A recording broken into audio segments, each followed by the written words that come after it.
Hey everyone, welcome back to the Widowed Parent Podcast Live. I'm here today with Caitlin Koch from Our TreeHouse in Bellingham, Washington. Caitlin, welcome to the show. Thank you, Jenny. I'm glad to be here. Yeah, well, I've been really looking forward to talking to you. You, of course, are right in my backyard. Well, practically, I guess Mhm. you're a few hours away, but Not too far. yeah, yeah. Um, so you're in Bellingham. Mhm. So terrific. So tell us what sorts of programs you guys have for grieving families. Yeah, so our treehouse primarily offers peer support groups for kids, teens, and young adults and their families who've experienced a death. We have group for kids 5 to 12, group for 13 to 18-year-olds, and then a group for 18 to 25-year-olds. And then we have concurrent parent or caregiver groups as well. All of our groups are facilitated by trained staff as well as volunteers. Um, and we also work very closely with the schools in our community to offer school-based support groups for kids who have experienced a death outside of the school setting, but can connect around that with peers who have, as well as when a crisis occurs in the school setting. Okay, okay. Well, that's terrific. And so for your groups at our treehouse, so you said they're facilitated by peers and your staff. Um, Mhm. and okay, different groups for different age kids, caregivers, parents. What was my question? Well, tell us. Okay, so when we're not in pandemic times, what does this look like? Is it like a every other week kind of thing, or how? Like, what does it look Yeah, like? so outside of COVID, our groups meet biweekly for 2 hours. They start with a shared meal and then a joint activity with the parent and the youth, or the caregiver and the youth, and then the youth and caregivers separate, and the youth do engage in play-based activities that are child-centered and child-directed. And then the youth meet downstairs with, or sorry, the caregivers meet downstairs with other caregivers who have had a similar experience. Okay, terrific. And so now during the pandemic, are you doing this some other way? Yes, so we did a needs assessment over the summer looking at our current families that we're serving and what would be most appropriate and best meet their needs. And we found out that the virtual programming that we'd been offering this in the spring wasn't exactly what people were looking for. So at this point, we have a monthly newsletter that goes out that has activities for kids and a family activity as well.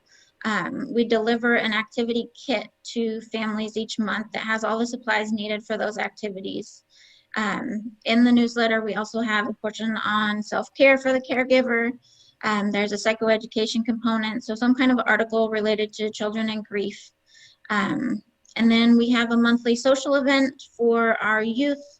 So just because families expressed a desire to connect with each other in a less structured way. So we have that.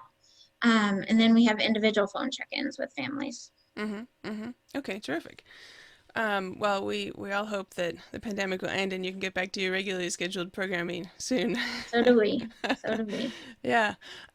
Okay, and so this is for like what types of loss are eligible to participate in? Is there a cost, and what are some of those logistics?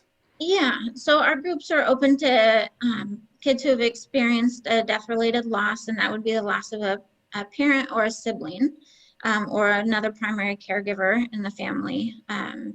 So that's for our center-based groups. Our teen groups are open to teens who have lost a peer or a friend, and that's the same with our, as well as a family member. And then our young adult group is peer, friend, or family member. Mm-hmm. Uh, our groups are all offered at no cost to our Oh, participants. So wonderful. we have a lot of community support, grant funding, individual donors who allow us to offer that to our participants. Yeah, that's terrific. Yeah. Okay, and then let me ask you, so far the groups we've been talking about are related to when someone has died. Mhm. I think that when we were chatting separately earlier, you mentioned you have some, or you're working on some new programming for anticipatory grief. Can you tell us about that? Yes. So we're partnering with Welcome Hospice to offer a group for families anticipating a death. So that could be when a family member is diagnosed with an advanced serious illness. Um, And we will have a separate group for the person with the illness, the caregiver, and then the youth. And again, those will be, the youth part will be play-based, incorporating a number of different modalities. And then the adult pieces will be peer support groups. Mm-hmm. Mm-hmm. And so this, I think you mentioned that like once the pandemic is over, you guys will be gearing up this program to do in person. Yes. So right now we're just offering individual support to families as needed. We receive a lot of referrals from hospice and other local community organizations that families interface with. And so we are able to provide that one-on-one support right now, but we don't have a group option until we're able to meet in person again. Mm.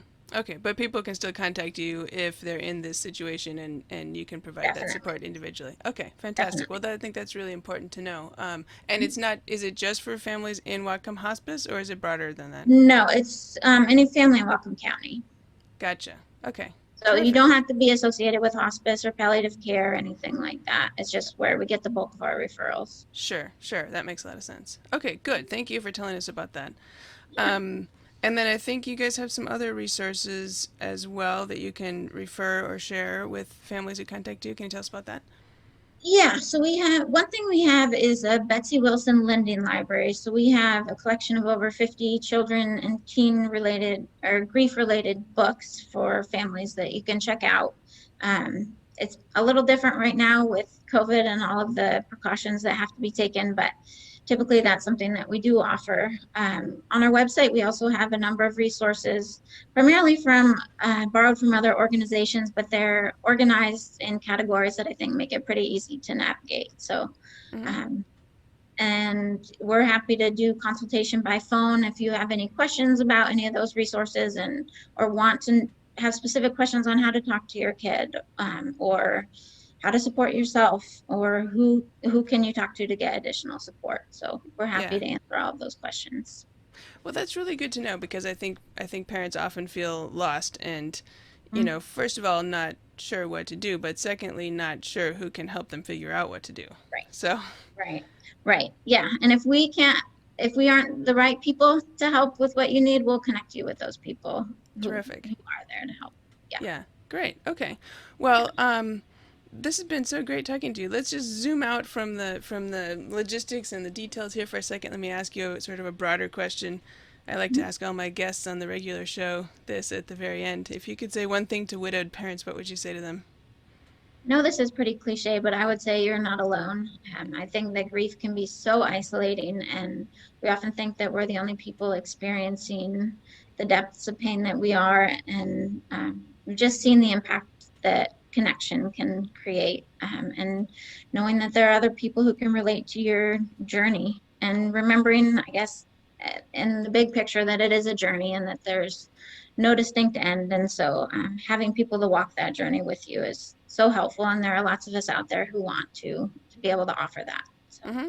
Terrific. Okay, well, thank you. And yeah, then one very, very last question. Where can people find our treehouse? www.our-treehouse.org. You can also email us at info@our-treehouse.org. Okay, We're terrific. also on Facebook and Instagram. Wonderful. Okay, well, I'll make sure to put the link to your website in the notes down below here. So, Caitlin, thank you so much for speaking with me today. Thank you, Jenny. Good to talk with you. Absolutely.